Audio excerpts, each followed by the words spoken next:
and that ended up being working at Google on self-driving cars. So the Mars rover just automatically drive itself. We've had other car manufacturers such as Tesla. There's also something, a car kit called Cruise, that are not quite in the self-driving space, so almost like it. But Google's done something different, and I've seen some of the videos of tested on Toyotas, you've tested on other cars, but you're actually building your own car. Can you tell me a little bit why Google decided, instead of the semi-automatic cruise control type idea like Tesla or Cruise has, why Google decided to build a fully automated self-driving car? Right, so we started with the and our core team came from that and started working on making existing cars, like you've probably seen the Prius from the pool driving around if you live in the Bay Area. Now it's the Lexus fleet that we have that drives around, and really trying to retrofit self-driving technology onto an existing car. And that's really the fastest way for us to start learning. And then we got to a point where it was like, you know, we really want to learn even more about self-driving. If you could put the sensors anywhere you want, you could have any sensors you want, and what would that car look like? And so we've now started in the last year actually building our own cars. And so Google is making. Is this not working? Is this better? Okay. So Google is now making our own cars, and so we started with that blank sheet of paper to learn even more and to learn as fast as possible. Google is all about let's learn things as quickly as possible about the self-driving technology and get it into the hands of people as soon as possible.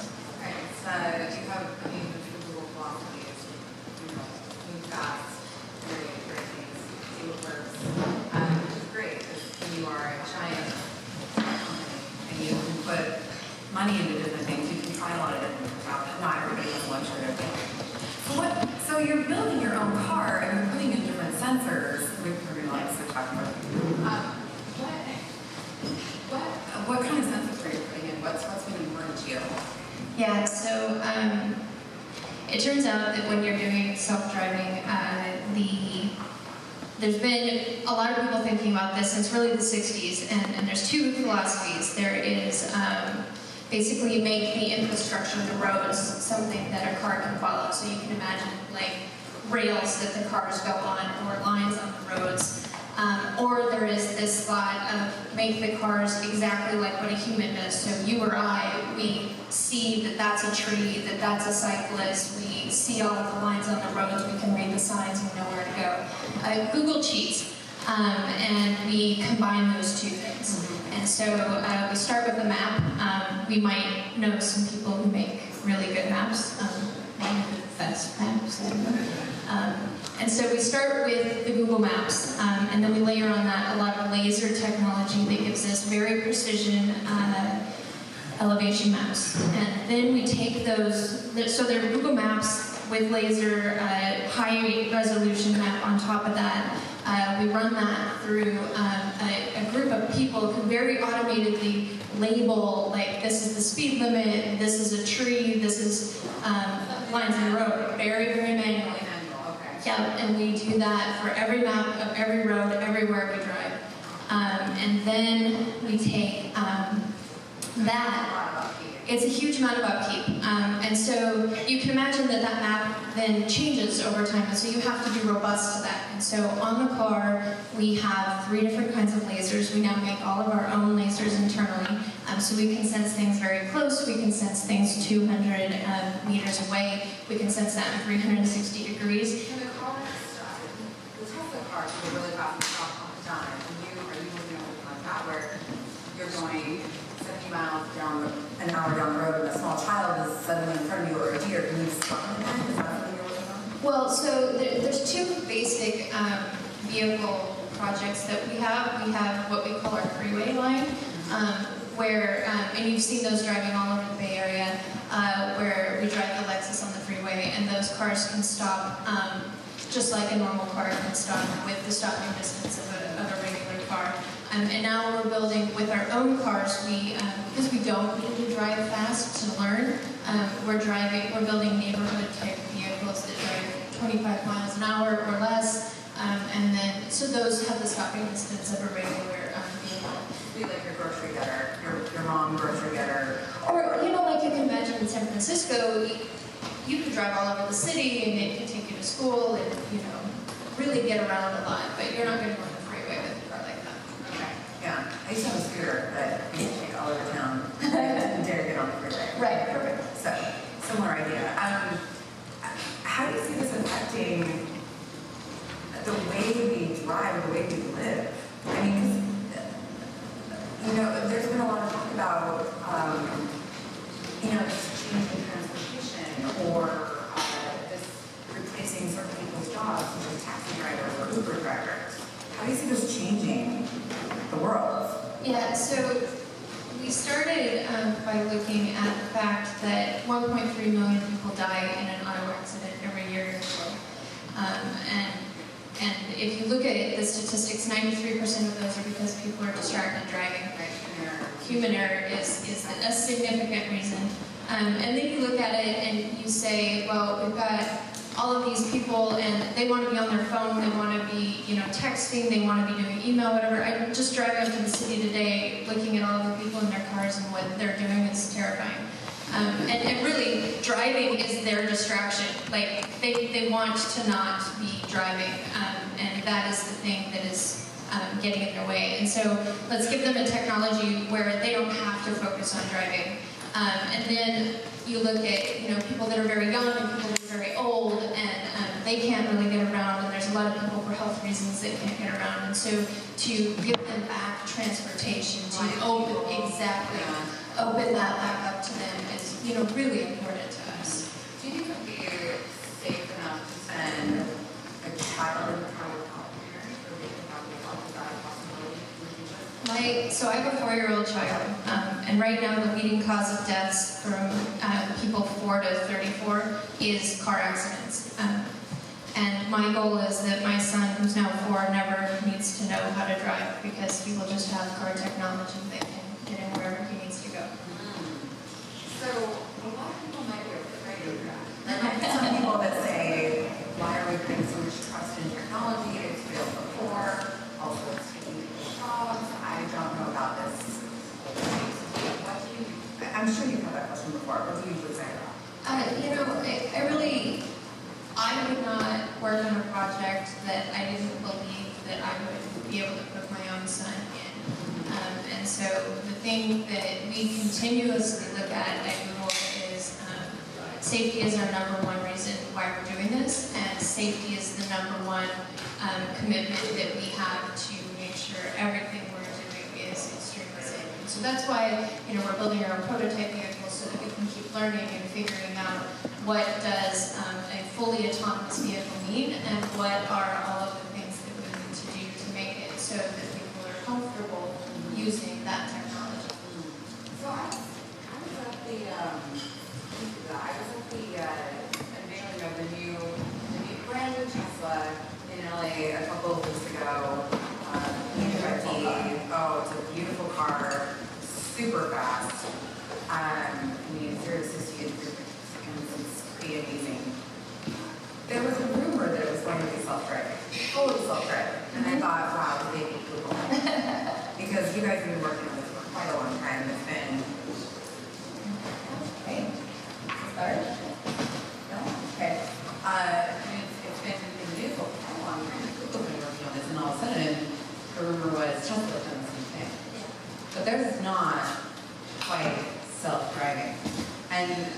But that's not to say that they aren't almost there as well. Are you concerned about maybe competition getting in there or someone beating Google's punch? I just had this conversation with my mom, and I told her that to me it's about making transportation safe for people, and the fact that Google is working on it is really to inspire a lot more people to focus on that problem. And if we can get, you see Mercedes starting to read these self-driving technologies where it's got lane change detection, it tells you not to change lanes. Tesla's coming out with those kinds of things too, where, you know, if it needs to stop, the car will take over and stop for you. And that's great, and that's technology itself. Yeah. Which is great. I hate parking, yes. Especially in the city. And so, you know, I think that if Google is helping inspire people to work on those kinds of problems, then that's awesome. My mom says, oh, yes, you guys want to be first. Well, you know, I mean, going from that kind of technology to a fully self-driving autonomous car is a completely different step. We at Google would call it a moonshot, where it's a 10x kind of change to how you drive a car. We really believe that this notion of delivering a car that can self-drive, but the driver is always in control to take over. And so the driver is kind of dipping in and out of control of the car. We tested that. As you can imagine at Google, we test everything. And what we really found was that people are so distracted that they're not a good safety measure to take over the car. And so if you decide that the human, in a full product line, that the human is not probably the best safety measure for you, then you have to go all the way to a car being able to drive itself. And I think that's a leap that people don't fully understand how difficult that is until they really get into the nuts and bolts of that problem. So the cars that are semi-self-driving are already expensive enough. To build an entire car that's self-driving sounds immensely more expensive. What's the projection on that? You know, I mean, it's still really early to tell what the price point of those cars are going to be. We're definitely focused right now on building prototypes and learning more about the technology, and not so much on, you know, what is that product line kind of look like? Everyday average person. Right, or is it a car that you know, that someone would sell to consumers, or is this more of like a ride-share kind of vehicle? Like, there's a whole bunch of different options, and people much more smart in those kinds of things than I are looking at that. Marketing. We'll leave it to marketing and program and product. Yeah, you're focused on the technology. Speaking of ride sharing, Travis Kalanick from Uber is famous for saying that we would eventually replace all the Uber drivers with self-driving cars, and that gets into my next question, which is potentially having self-driving cars on the road could mean fewer cars on the road, but it could also mean more cars on the road, because you're sending kids off who don't need to know how to drive, or blind people, or people that normally would never drive to be on the road. Is there a concern that this might increase pollution or add traffic? Yeah, so we think about that. Our cars are fully electric, so there's zero emission vehicles for the cars that we're building right now. And if you can imagine a world where all the cars are controlled by computers, they do everything very efficiently and very optimally, and so you can have more traffic and still reduce congestion by 30%. And so that's kind of the numbers that we work with, and it's Google. They've modeled all of this and implemented all of this.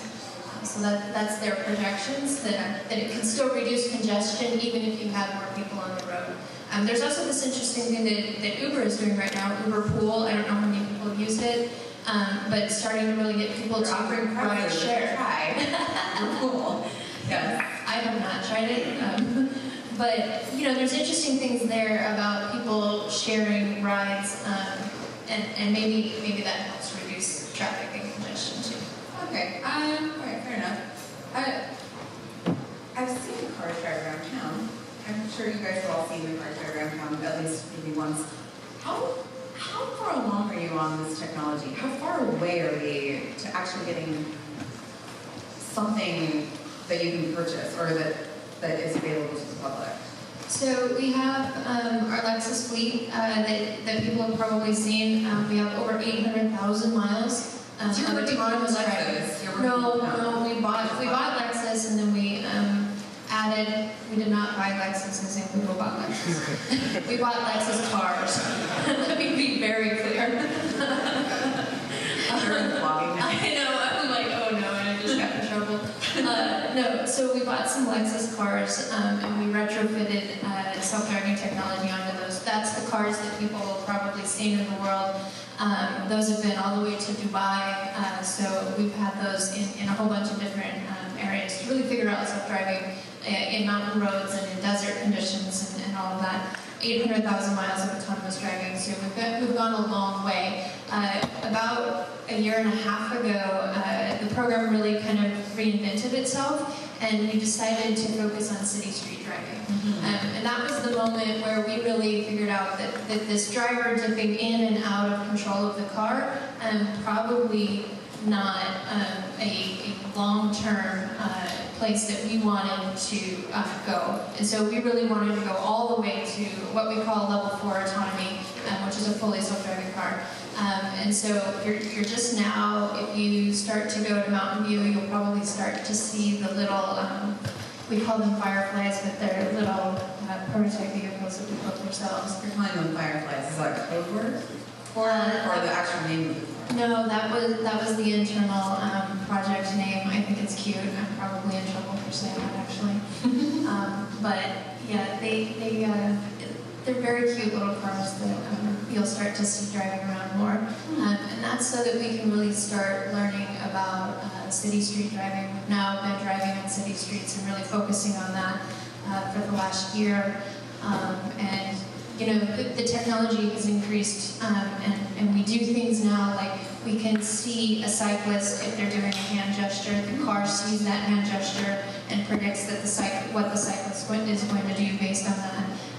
We were just driving in city streets the other day, and someone in a wheelchair came out and came in front of the car and kind of was going in and out of the lane, and the car could sense the wheelchair and stop the wheelchair. Wait, you're weaving in and out of lanes? Yeah. San Francisco. and so, you know, I mean, the things that the car can already do is amazing, but, you know, we're still learning every single day about what we need to do to make it even better technology. So how far away do you think we are? It's still pretty early to tell that. We're just now starting to drive our prototype vehicles around and learn, you know, with optimized sensor placement. Like a couple years, what do we see? Or 5 years, 10 years? Hopefully my 4-year-old doesn't ever drive. Okay, all right, that's fair. So, but to be, it's not 10 years out, it's closer than that. I hope so. I really hope so. Okay, all right. I don't know how much time we have, but I'm pretty sure some of you might have some questions. She's saying end talk. I'm end to talk. Okay. Well, anyway, thanks for being on with me. That was welcome. Thank you. Yeah. Thanks everyone.